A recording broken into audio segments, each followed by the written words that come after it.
for 15 minutes. I'll share the word of God and finish.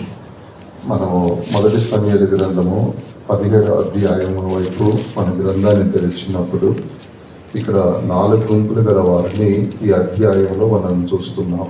When we turn to 1 Samuel 17th chapter, we see 4 groups of people there. ఇక్కడ ఈ 4 గుంపులు గల వారు ఎవరెవరై ఉన్నారంటే, మొట్టమొదటిగా అభిషేకము పొందుకోకుండా వారిని మనం చూస్తున్నాం. Among these 4 groups, the first is those who have not received the anointing. అభిషేకము పొందని వారు, Those who did not receive the anointing of the Holy Spirit. వారు ఎవరు అంటే ఇశ్రాయేలు ప్రజలు, తర్వాత దావీదు యొక్క అన్నలై ఉన్నారు. They are the children of Israel and the brothers of David. రెండవది అభిషేకం పొందుకొని పోగొట్టుకున్నవారు. Secondly, those who have received the anointing of the Holy Spirit and have lost it. ఇది రాజైన సౌలై ఉన్నాడు. That is King Saul. మూడవది అభిషేకమునకు విరోధులైన వారు. Thirdly, those who are against the anointed. వారు గోల్యాతును మరియు ఫిలిష్తీయులై ఉన్నారు. They are the Philistines and Goliath. అభిషేకం పొందినవాడు. And fourthly, there are those who have received the anointing. దావీదై ఉన్నాడు. And that was David. ఇలాగున ఈ యొక్క అధ్యాయంలో 4 గుంపులు గల వారిని మనం చూస్తున్నాం. Like this, in the 17th chapter, we see these 4 groups of people. ఈ 4 గుంపులు గల వారిలో దేవునికి ప్రియముగాను ఇష్టానుసారముగా దేవుని యొక్క ఉద్దేశములన్నీ కూడా నెరవేర్చినది ఎవరు అంటే, అభిషేకం పొందుకొని కాపాడుకుంటున్న దావీదు దేవునికి ఇష్టానుసారంగాను దేవుని యొక్క ఉద్దేశములు నెరవేర్చే వ్యక్తిగా కనబడుతున్నాడు. Among these 4 groups of people, it is only David who was anointed by the Holy Spirit and who lived a life pleasing unto God. మనము కడవరి దినాల్లోకి వచ్చి ఉన్నాము. We have come to the end days. మనందరం కూడా దేవుని యొక్క ఉద్దేశము ఏమై ఉన్నదో దాన్ని మనం తెలుసుకొని ఆ ఉద్దేశం మన పట్ల అది నెరవేర్చబడినట్లుగా ప్రతిదినము మనం జీవించాలి. We should live every day understanding the plan and purpose with which our God has called and live accordingly. మనకు ఒకే జీవితము ఇవ్వబడి ఉన్నది. Only one life has been given to ఈ us. ఒక జీవితము అనేది దేవుని యొక్క ఉద్దేశములు నెరవేర్చడానికి మనం దినదినము కూడా జ్ఞానం కలిగి దేవుని యొక్క ఉద్దేశములను నెరవేర్చడానికి అప్పగించుకోవాలి. Since we have been given only one life, we have to, with wisdom, surrender to do God's will and let His plan and purpose be fulfilled ఈ in us. రీతిగా అభిషేకం పొందిన దావీదు దేవుని యొక్క ఉద్దేశములను నెరవేరుస్తూ ఉన్నాడు. David, who has received the anointing from God, is fulfilling the plan and purpose of God. అలా ఉండటం బట్టి దేవుడు దావీదుకు ఒక సింహాసనాన్ని ఇచ్చి ఉన్నాడు. Because of that, God gave David a throne. దేవుని యొక్క ఇష్టం అంతా కూడా చేయు వ్యక్తిగా కనబడుతున్నాడు. David was seen as a person who is doing the complete will of God. దావీదుతో దేవుడు ఉన్నాడు, దేవుడు దావీదుతో ఉన్నాడు. David was with God and God was with David. దేవుని స్తోత్రం. Praise be to the Lord. అభిషేకం పొందుకున్న వారు ప్రథమ కుమారులై ఉన్నారు, అంటే జ్యేష్ఠ పుత్రుడై ఉన్నాడు. These are the first born among those who are anointed. ఇతడు కనిష్ఠుడిగా ఉన్నాడు. అయినప్పటికైనా కొత్త నిబంధనలో ఎవరైతే ఈ యొక్క పరిశుద్ధాత్మ అభిషేకం పొందుకుంటున్నాడో ఆ వ్యక్తి జ్యేష్ఠ పుత్రుడై ఉన్నాడు. Even though David was born the last, yet because he was anointed, he became the firstborn. అందుకొరకే మనందరం కూడా జ్యేష్ఠ పుత్రులుగా పిలువబడుతున్నాం. Therefore, we are all called to be his first fruit. పరిశుద్ధ గ్రంథంలో కూడా మనం చూచినప్పుడు ఆత్మ నొందిన వారు ప్రథమ పుత్రులని పిలువబడుతున్నట్లుగా రోమా పత్రికలో మనం చూస్తున్నాం. In the book of Romans, we read that we are the firstborn among the anointed. కాబట్టి మన స్థానం ఏమిటంటే జ్యేష్ఠ పుత్రుని స్థానం అయి ఉన్నది. Our place is to be the firstborn. జ్యేష్ఠ పుత్రుడి స్థానం ఎందుకు అంటే ఏది పొందుకున్నప్పటికైనా రెట్టింపు జ్యేష్ఠ పుత్రుడు అనేది పొందుకుంటాడు. We are firstborn because if we are blessed, we will be blessed double fold. కుటుంబంలో నలుగురు ఉన్నారంటే ముగ్గురికి వారికి ఒక్కొక్కరికి ఒక్కొక్క వంతు అన్నప్పుడు జ్యేష్ఠ పుత్రుడికి మాత్రము 2 భాగాలు ఇవ్వబడుతుంది. If there are 4 siblings, the 3 of them will get 1 portion, but the firstborn will get double portion. ఇలాగున ఏది పొందుకున్నప్పటికైనా 2 అంతులు అనేది భాగములు జ్యేష్ఠ పుత్రుడికి ఉంటాయి. No matter what portions are given out, the firstborn always gets double portion. దేవుని స్తోత్రం. Praise be to the Lord. అలాగనే కడవరి దినాల్లో మనం వచ్చాం కాబట్టి మన స్థానము ఏమిటంటే జ్యేష్ఠ పుత్రుని యొక్క స్థానం అయి ఉన్నది. We have come to the end times and the last days. We should understand what state we are in. We are the firstborn. కాబట్టి ప్రతి ఒక్కొక్కరము కూడా పరిశుద్ధాత్మ యొక్క అభిషేకమును పొందుకున్నాము. కాబట్టి అందరం కూడా సమయం అనుకూలంగా ఉన్నప్పుడంతా కూడా ఆత్మలో మనము ఆనందించాలి, అన్య భాషలు మనం మాట్లాడాలి. Because we are all anointed by the Holy Spirit. Whenever it is convenient for you and whenever you get time, we should fill in the Holy Spirit and rejoice in it. దేవుని స్తోత్రం. Praise be to the Lord. ఈ 4 గుంపులు గల వారు సంఘములోనే ఉంటారు. These 4 groups are always there in the church. ఇక అభిషేకం పొందుకొని జ్యేష్ఠ పుత్రుని యొక్క స్థానంలో ఉంటూ దేవునితోనే ఐక్యంగా ఉండే దావీదు లాంటి గుంపు అయి ఉన్నారు. The church is the group which David is, who have been anointed by the Holy Spirit and fulfilling the plan and purpose of God. వీరు ఏంటి దావీదు స్థానంలో అభిషేకం పొందుకొని జ్యేష్ఠ పుత్రుని స్థానంలోనే వారు ఉండి దేవునితో ఐక్యంగా ఉంటారు. They are all like David in the place of firstborn and are united with God and receive His blessing. వీరి గురించి చెప్పబడి ఉన్నది ప్రకటన గ్రంథం 12వ అధ్యాయంలో మగ శిశువు అని వీరి గురించి చెప్పబడి ఉన్నది. It is regarding these that it is written in the book of Revelation 12th chapter. ఇక మగ శిశువు పుట్టిన వెంటనే సింహాసనం యొద్దకు కొనబడిపోయి ఉన్నాడు. This man child who is the firstborn, he will be as soon as born to be taken up to heaven. అపవాది అతనికి హాని చేయడానికి కనిపెట్టుకున్నప్పటికైనాను దేవుడు అప్పగించకుండా తిన్నగా సింహాసనం దగ్గరకు తీసుకుని పోయాడు. Even though the enemy was waiting to devour that man child, but the man child was taken up to heaven by God. ఇలాగున జ్యేష్ఠ పుత్రుని యొక్క స్థానంలో మనము ఉన్నట్లయితే దేవుడు మనల్ని కాపాడుకుంటూ వస్తాడు. ఎటువంటి హాని సంభవించకుండా ఆయన మనల్ని సింహాసనం యొద్దకు తీసుకొని పోతాడు.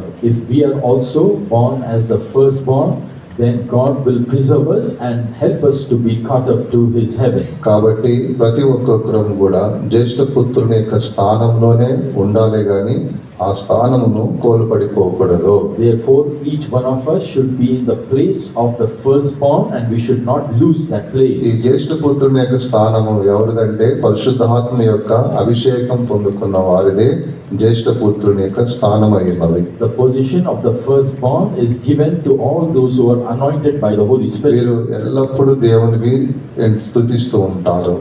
They will always praise God. ఎవరైనా బంధకములలో ఉంటే వారి కొరకు ప్రార్థన చేస్తుంటారు. If anyone is under bondage, they will pray for them. ఎల్లప్పుడూ వారు ప్రార్థించు వారిగానే కనబడుతుంటారు. They are always seen having a prayer life. దేవుని యొక్క ఉద్దేశములను నెరవేర్చు వారిగా ఉంటారు. They are those who fulfill the plan of God. ఇలాగా మనము జ్యేష్ఠ పుత్రుని యొక్క స్థానములోనే మనము ఉండి మన జీవితాన్ని కాపాడుకుంటూ ఉండాలి. Like this, we should be in the place of the firstborn and preserve our life. దేవుని స్తోత్రం. Praise be to the Lord. అయితే ఇక్కడ అభిషేకం పొందని వారి గురించి మనం చూస్తున్నాం. But here we also see those who are not anointed. అది ఎవరు అంటే ఇశ్రాయేలు ప్రజలు తర్వాత దావీదు ఇంట్లో ఉన్న తన యొక్క అన్నలై ఉన్నారు. And who are they? They are the Israelites and the brothers of David. వారు అభిషేకం పొందలేని వారిగా కనబడుతున్నారు. We see that they are the people who have not received the anointing. అలాగే ఈ దినాల్లో సంఘములో కూడా అభిషేకం పొందకుండా ఉన్న గుంపును కూడా మనం చూస్తున్నాం. In the same way, in the church also, we see a group of people who have not yet been anointed. వారికి చింత కూడా ఏమీ లేదు.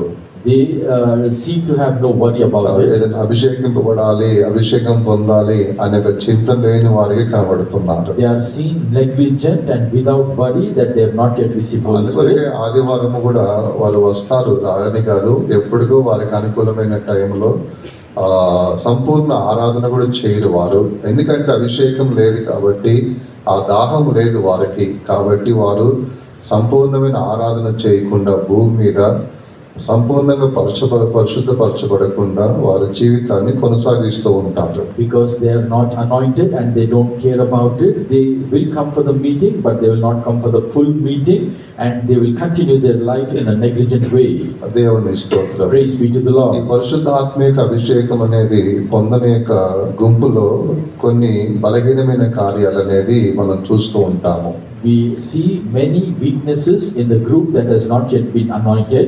వారు ఇప్పుడు దావీదుకు విరోధంగా అన్నలు కూడా మాట్లాడినట్లుగా మనం చూస్తూనే ఉన్నాం. We read here, even the brothers of David rose up against David. ఈ వీరి దగ్గర ఒక సంపూర్ణమైన ఒక జీవితం అనేది మనము ఎదురు చూడలేము.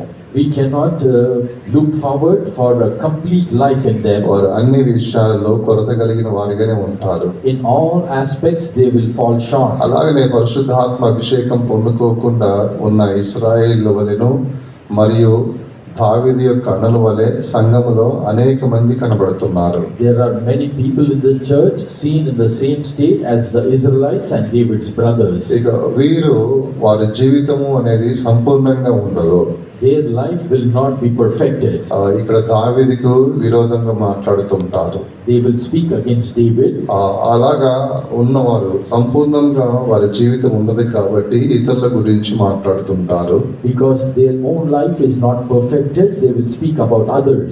ఇతరులు ఏంటి వారి యొక్క నడవడిక గురించి ఏంటి మాట్లాడుకుంటుంటారు. They will speak about other people's way of life. ఇతరులతో ఒక జోకులు వేసుకుంటా సాధారణంగా ఉన్న జైన్లు వలె వారు నడుచుకుంటూ ఉంటారు. They will joke about others and live like ordinary people. అంటే దైవత్వం లేకుండా వారి యొక్క నడవడికలు అన్నీ కూడా కనబడుతుంటాయి. All their ways will not be divine or according to the will of God. దేవుని స్తోత్రం. Praise be to the Lord. ఏదైనా బలమైనది ఏదైనా సమస్య వచ్చినట్లయితే, if any strong or problem comes to them, దాన్ని ఇక వారు ఎదుర్కోలేరు. they cannot face it. దేవుని స్తోత్రం. Praise be to the Lord. కారణం ఏమిటంటే వారి దగ్గర పరిశుద్ధాత్మిక అభిషేకం లేదు కాబట్టి ఆ సమస్యను వారు ఎదుర్కోలేక తల్లెళ్ళిపోతూ ఉంటారు. The reason is because they are not anointed by the Holy Spirit, they will bow their heads and go away. వారు మొదటి స్థానంలోనికి జ్యేష్ఠ పుత్రుడి స్థానంలోనికి రావాలని ఆశ ఉండదు. They will not have the desire to come to the place of the firstborn. దేవుని స్తోత్రం. Praise be to the Lord. ఇలాగున పరిశుద్ధాత్మ యొక్క అభిషేకం పొందుకోకుండా ఉన్న గుంపు ఏదైతే ఉన్నదో అటువంటి గుంపు అనేది అలా ఉండటం మంచిది కాదు. సమస్య వచ్చినప్పుడు వారు ఎదుర్కోలేదు, వారు కృంగిపోయే వారిగా ఉంటారు. సాధారణమైన ప్రజలు ఎలా ఉన్నారో అలాగనే వారు జీవిస్తూ ఉంటారు. It is not good therefore to be in this group which are not anointed. They will be like ordinary people and when they face problems they have to bow their heads down. దేవుని స్తోత్రం. Praise be to the Lord. తర్వాత మనము ఇక్కడ ఈ అధ్యాయములో ఇంకో గుంపు గల వారు ఎవరని మనం చూసినప్పుడు వారు పరిశుద్ధాత్మకు విరోధులైన వారిగా కనబడతారు. Afterwards if we see the other group in this chapter, there are the group who are against the anointed. వారు ఫిలిస్తీయులై ఉన్నారు, గోల్యాత్ అయి ఉన్నారు. They are the Philistines and Goliath. వీరు అభిషేకానికే విరోధమైన వారిగా ఉన్నారు. They are against the anointed. అలాగనే కొంతమంది పరిశుద్ధాత్మకు విరోధులుగా కనబడుతుంటారు. In the same way, many are seen against the Holy Spirit. వీరు పరిశుద్ధాత్మను పొందుకోరు, విశ్వసించని వారై ఉన్నారు. They are the people who do not believe in the Holy Spirit, neither receive it. వీరు క్రూరమైన వారు. They are like beasts. గోల్యాత్ గురించి మనం చూస్తున్నాము. Regarding Goliath, we see శరీర బలం బట్టి అతిశయపడుతున్నారు. he is proud of his physical strength. ఎందుకంటే వీరు పరిశుద్ధాత్మ దేవునికి విరోధులుగా ఉన్నారు కాబట్టి వారు శరీర బలమును బట్టి వారు అతిశయించు వారికి కనబడుతున్నారు. Because they are against the Holy Spirit, they are proud about their physical strength. మనం పరిశుద్ధాత్మ యొక్క అభిషేకానికి మనము విరోధిగా మనం ఉండకూడదు. We should not be against the Holy Spirit. సాధారణమైన ప్రజల వలె మనం ఉండకూడదు. We should not be like the ordinary people. అభిషేకం కొంతమంది నాలుగో గుంపు అభిషేకము అనేది పొందుకొని పోగొట్టుకున్న వ్యక్తిని మనం చూస్తున్నాము. అదే రాజైన సౌలై ఉన్నాడు. And the fourth group of people, we see those who have received the anointing but have lost it, and King Saul was one of them. ఇతని జీవితాన్ని మనం చూస్తే ఇక చాలా అందరికంటే కూడా ఒక విడూరంగానే కనబడుచున్నది. If we observe their life, it is most wretched than all these. ఇతను వెనకబడిపోయిన వాడు. He is a backslidden person. అభిషేకం పొందుకున్నాడు, అభిషేకం పోగొట్టుకున్నాడు. He received the anointing of the Holy Spirit and lost it. ఈ అభిషేకము ఉన్నంత వరకు ఆత్మీయంగా ఉండగలిగి ఉన్నాడు. As long as he was anointed, he lived spiritually. అభిషేకం పోయిన తర్వాత తను ఒక మృగముగా మారిపోయి ఉన్నాడు. After the Holy Spirit left him, he became like a wild beast. తన కొడుకును చంపాలని ప్రయత్నించిన సందర్భం కూడా ఈ ఒక సందర్భంలో మనం చదువుతున్నాం. We read one instance where he wanted to kill his own son. తర్వాత దావీదును చంపడానికి కూడా ఆయన ప్రయత్నించి ఉన్నాడు. Afterwards, he strove to kill David also.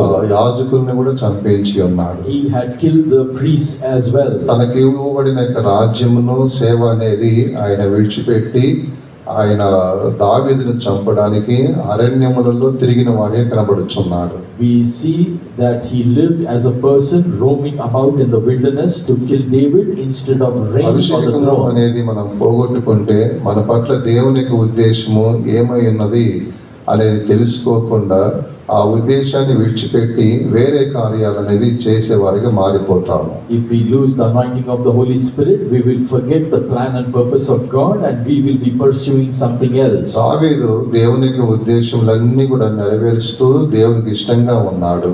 David fulfilled all the plan of God in his life, and he was dear unto God. ఎందుకు అంటే ఆయన అభిషేకం పొందుకొని ఉన్న ఒక జ్యేష్ఠ పుత్రుడిగా యొక్క స్థానంలో ఉన్నాడు కాబట్టి ఆయన దేవునికి ఉద్దేశములన్నీ నెరవేరుస్తున్నాడు. Why? It is because David received the anointing and was in the place of a firstborn and doing the complete will of God. కానీ ఇక్కడ సౌలు జీవితాన్ని మనం చూస్తే దేవునికి ఉద్దేశం ఏమిటంటే ప్రజలందరినీ కూడా తప్పు మార్గంలోనికి పోకుండా వాళ్ళందరినీ మంచి మార్గం నడిపిస్తూ తన రాజ్యాన్ని కాపాడుకుంటూ తన ప్రజలను ఆత్మీయంగా ఉండే విధంగా కాపాడాలి, తన జీవితాన్ని కూడా కాపాడాలి. ఇది దేవుని యొక్క ఉద్దేశమై ఉన్నది. But the plan regarding Saul from God was that he should preserve the children of Israel from going astray and be there for them and preserve his own throne. కానీ అభిషేకం పొందుకుంటున్నాడు కాబట్టి తాను దేవుని యొక్క ఉద్దేశం అనేది నెరవేర్చకుండా ఆయన వేరు కార్యాలు అనేది చేస్తూ ఉన్నాడు. But because he lost the anointing of the Holy Spirit, instead of fulfilling God's plan, he is roaming about here and there. చేయకూడని కార్యాలు చేస్తూ దేవునికి ఒక శత్రువుగా మారిపోయి ఉన్నాడు. Doing the things contrary to God, he became the enemy of మన God. జీవితంలో మనం అభిషేకం వెనుక పోగొట్టుకున్నట్లయితే మనము ఏదైతే దేవునికి ఉద్దేశం మనం చేయాలో అవి చేయకుండా వేరు కార్యాలు చేస్తూ దేవునికి శత్రువుగా మారుతాము. If we lose the anointing of the Holy Spirit, instead of doing the will of God, we will work against Him and become His enemy. కాబట్టి ఎవరు కూడా అభిషేకమును పోగొట్టుకోకూడదు. Therefore, none of us should lose our anointing. అభిషేకం పొందుకోకుండా ఒకవేళ నువ్వు ఉన్నట్లయితే అభిషేకం పొందుకోవాలి. అప్పుడే జ్యేష్ఠ పుత్రుని స్థానంకు వస్తావు. సంపూర్ణంగా దేవుని యొక్క ఉద్దేశములు నువ్వు నెరవేరుస్తావు. And if you have not received the anointing of the Holy Spirit, you should strive to receive it and become the firstborn among the children of Israel. ఇక్కడ రాజైన సౌలు తాను రాజ్యాన్ని విడిచిపెట్టి ఉన్నాడు. King Saul left his kingdom. రాజ్య పరిపాలనలో ఆయన చేయవలసిన కార్యాలన్నీ విడిచిపెట్టి ఉన్నాడు. And instead of doing the things regarding his kingdom, he left all those.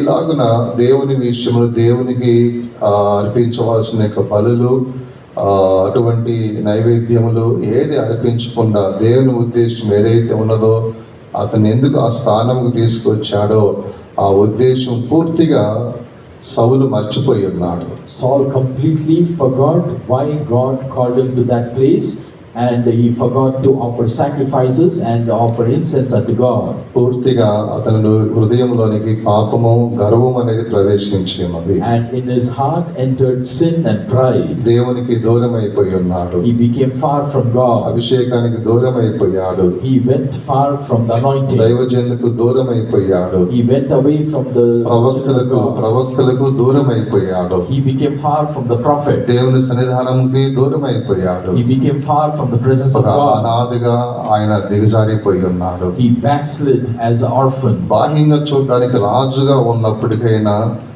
అతడు ఎండిపోయిన వాడిగా కనబడుచున్నాడు. Outwardly he might be seen as a king, but inwardly he was dried up. ఎందుకు అంటే తాను అభిషేకం పోగొట్టుకున్నాడు కాబట్టి అలాగునైనా ఒక దరిద్రుడిగా ఆయన దిగజారిపోయి ఉన్నాడు. Why? It is because he lost the anointing that he backslid and became cursed. ఒక చిన్న ఆకు చప్పుడుకి బిడ్డ ఏ విధంగా చెట్టు మీద నుంచి ఎగిరిపోతుందో అలా చిన్న చిన్న కార్యములకే కలవరపడిపోయి భయపడిపోయే ఒక వ్యక్తిగా అటువంటి స్థాయికి దిగజారిపోయి ఉన్నాడు. He backslid to a state just like the bird which flees from the moment of a leaf. అందుకొరకే ఆయన యొక్క స్థితి చివరిగా మనం చూసినప్పుడు మంత్రములు చేయ వారిని కూడా ఆశ్రయించినట్లుగా మనం చదువుతూనే ఉన్నాం. We read that in the end he backslid to such an extent that he went and consulted the mediums and spiritists. కాబట్టి మనం పరిశుద్ధాత్మ యొక్క అభిషేకాన్ని మనం పోగొట్టుకోకూడదు. Therefore we should not lose the anointing of the Holy Spirit. అభిషేకం పోగొట్టుకోకుండా అభిషేకం అనేది నీ యందు ఉన్నట్లయితే దేవుని యొక్క ఉద్దేశము ఏదైతే ఉన్నదో నీ పట్ల అది నువ్వు తెలుసుకొని దాని ప్రకారంగా నువ్వు నడుచుకొని నీ ఆత్మీయ జీవితాన్ని స్థిరపరచుకొని దేవునితో ఉంటావు.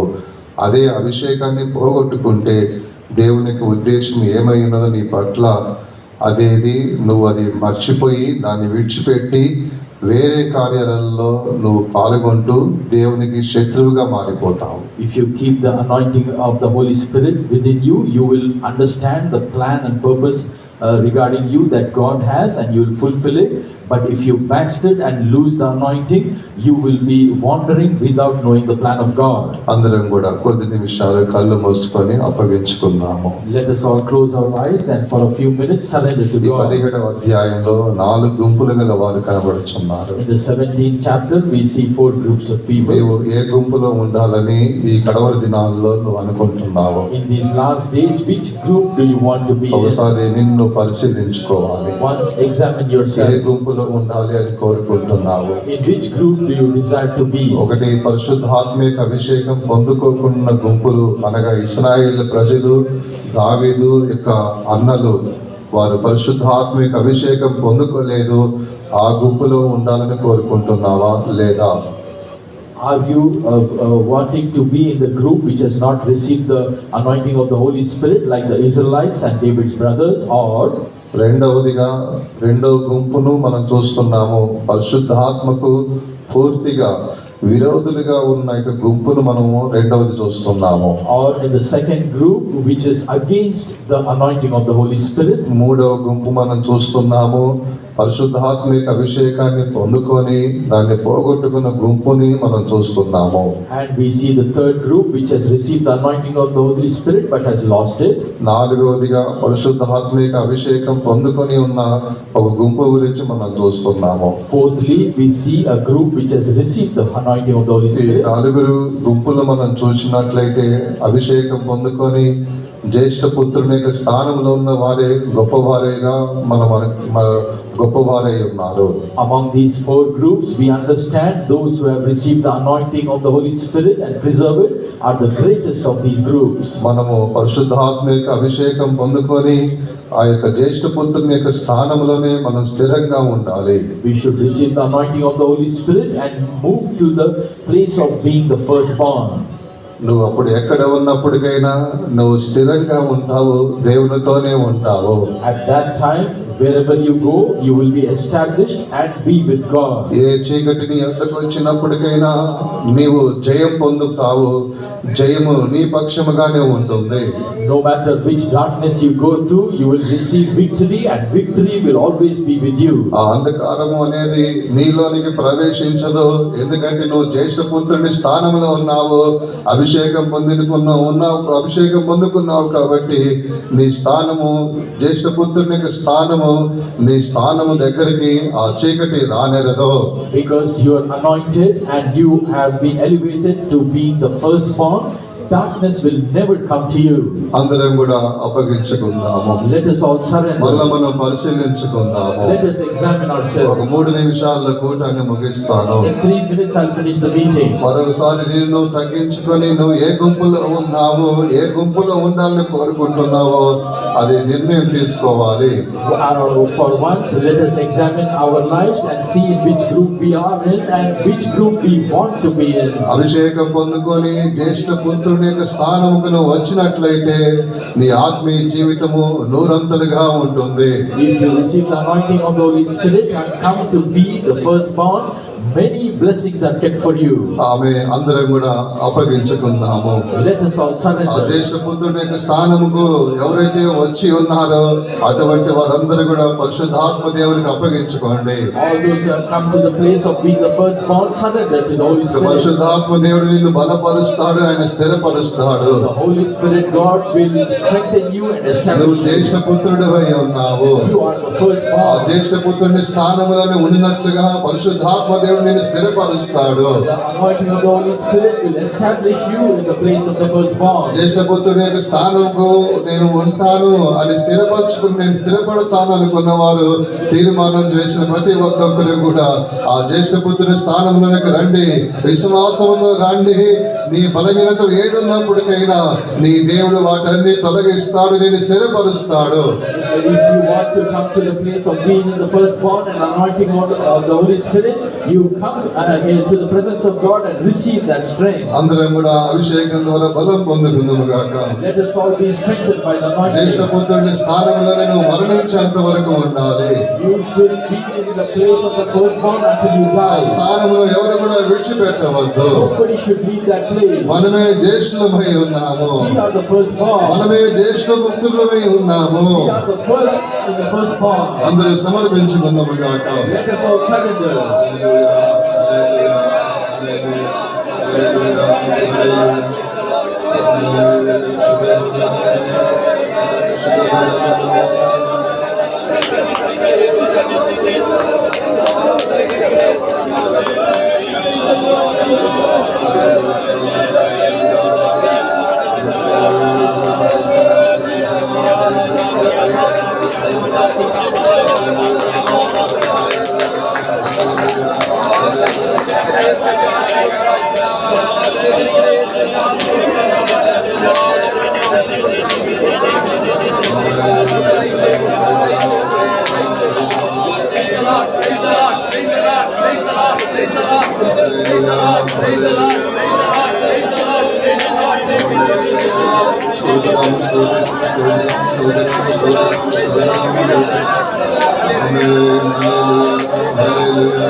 ఈ జ్యేష్ఠ పుత్రునిగా ఎవరైతే ఆ స్థానంలో పరిశుద్ధాత్మ అభిషేకం పొందుకొని జ్యేష్ఠ పుత్రుడిగా ఉంటారో వారికి రెండంతలు వారికి భాగం ఇవ్వబడుతున్నది. All those who receive the anointing of the Holy Spirit and are elevated to be the firstborn, double fold of blessings are kept for you. రెండంతల భాగము అని చెప్పినప్పుడు ఆ రెండంతల భాగములు ఏమై ఉన్నవి? What are the double fold portion?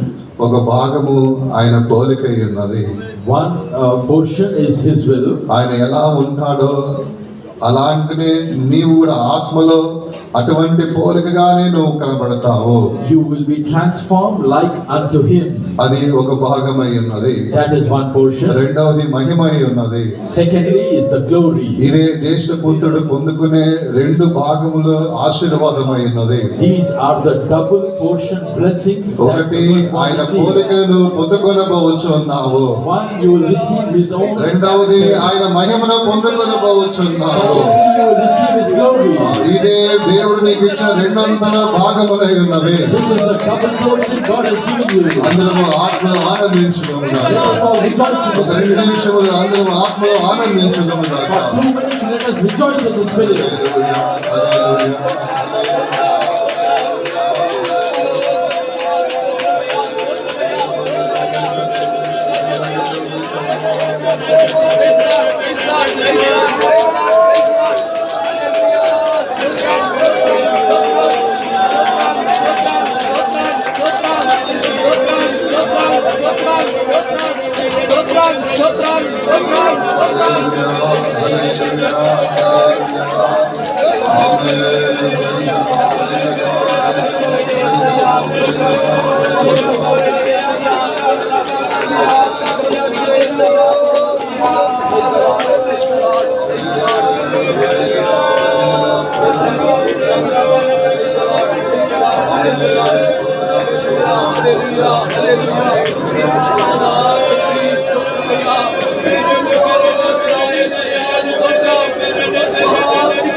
సజీవయాగముగా మన శరీరము సమర్పించి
ప్రతి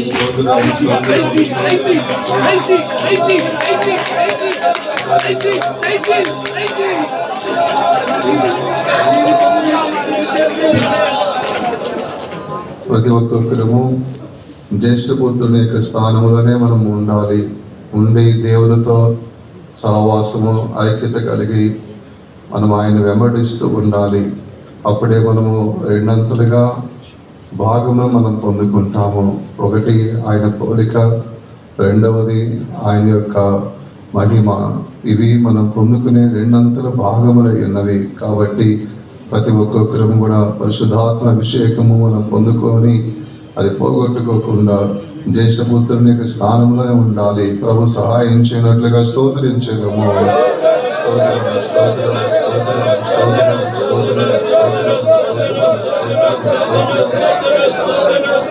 అంటే కుమారు పరిశుద్ధాత్మ దేవుని గురించి స్తోత్రించేదము.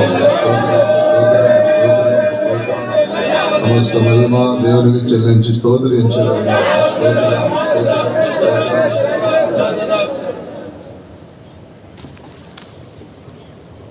కృపా కనికరం గల మా ప్రియ ప్రభా, మీ స్తోత్రం తండ్రి. ప్రభా, ఈ వారం మధ్యలో తండ్రి మీ సన్నిధికి మమ్మల్ని తీసుకుని వచ్చినందుకు స్తోత్రం తండ్రి. నైనా ప్రభా స్వామి ఉదయకాల ఉపవాస ప్రార్థన అంతా కూడా వారం వహించి నడిపించి ఆశీర్వదించినందుకు స్తోత్రం తండ్రి. ఇప్పుడు సాయంకాల సమయంలో కూడా వేద పట్టణ భాగాలు ఇంతవరకు మీరు భాగం వహించి నడిపించి తండ్రి. నైనా మీరు మా మధ్యకి దిగి వచ్చినందుకు స్తోత్రం తండ్రి. మీ సన్నిధిలో పాడి స్తుతించి మిమ్మల్ని మహింపరచడం తండ్రి. మీరు మాకు అనుగ్రహించిన మీ కృప కొరకే స్తోత్రం తండ్రి. మీ సన్నిధిలో ఆనందించడానికి సహాయం చేసినందుకు స్తోత్రం. వాగ్దాన రీతిగా మీరు మా మధ్యకు వచ్చినందుకు స్తోత్రం తండ్రి. మీ వాక్కుల ద్వారా మీరు మాతో మాట్లాడినందుకు స్తోత్రం తండ్రి. మేము 4 గుంపులు వారిని ప్రభా స్వామి తండ్రి స్వామి స్తోత్రం చూస్తారు ప్రభా, మీరు సహాయం చేస్తున్నారు తండ్రి. మీకు స్తోత్రం తండ్రి. అభిషేకం పొందిన వారు తండ్రి, అభిషేకమునైనా స్వామి విరోధమైన వారిని చూస్తున్నాం తండ్రి. అభిషేకములు పొందుకొని పోగొట్టుకున్న సౌలు నన్ను ప్రభా మేము చూస్తున్నాం తండ్రి. నైనా కానీ దావీదు వల్ల మేము కూడా తండ్రి ప్రభా అభిషేకములు పొందుకొని ఆ అభిషేకములు ఆనందించి తండ్రి అభిషేకమును కాపాడుకొని జ్యేష్ఠ పుత్రులుగా మేము మార్చబడుకొని ప్రభా మీరే మాకు సహాయం చేయమని అడుగుచున్నాం స్వామి స్తోత్రం. దావీదు ఏ విధంగా దేవుని యొక్క ఇష్టానుసారంగా దేవునికి నైనా స్వామి స్తోత్రం తండ్రి నైనా ఉద్దేశంలో నెరవేర్చేవాడుగా ఉన్నాడు ప్రభా. ఆ విధంగా మేము కూడా ఉంటాం, సహాయం చేయండి తండ్రి. రెండంతల ఆశీర్వాదాలు మేము పొందుకున్నాను ప్రభా స్వామి. మీకు స్తోత్రం. మీ పోలికగాను మీ మహిమగా మేము మార్చబడ్డకు తండ్రి. అభిషేకములు మేము నిలిచి ఉంటకు తండ్రి. అభిషేకం మూలముగా తండ్రి సియోను యెరూషలేములో మేము కనిపిస్తూ ప్రభు సహాయం చేయమని అడుగుతున్నాం. తీసుకొచ్చిన బిడ్డల కొరకే స్తోత్రం. ఒక్కొక్కరిని ఆశీర్వదించడానికి కొరకే స్తోత్రం. తిరుగు ప్రయాణంలో ఈ బిడ్డలతో కూడా మీ సన్నిధి తోడుగా ఉంచండి. ఏ విధంగా చేసిన పరిశుద్ధపరిచి మహిమల రాకుడు కూడా సిద్ధపరచమని యేసుక్రీస్తు నామములో వేడుకొంచున్నాం తండ్రి.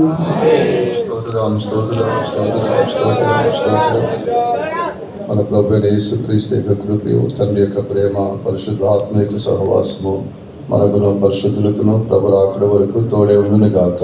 హల్లెలూయా, హల్లెలూయా.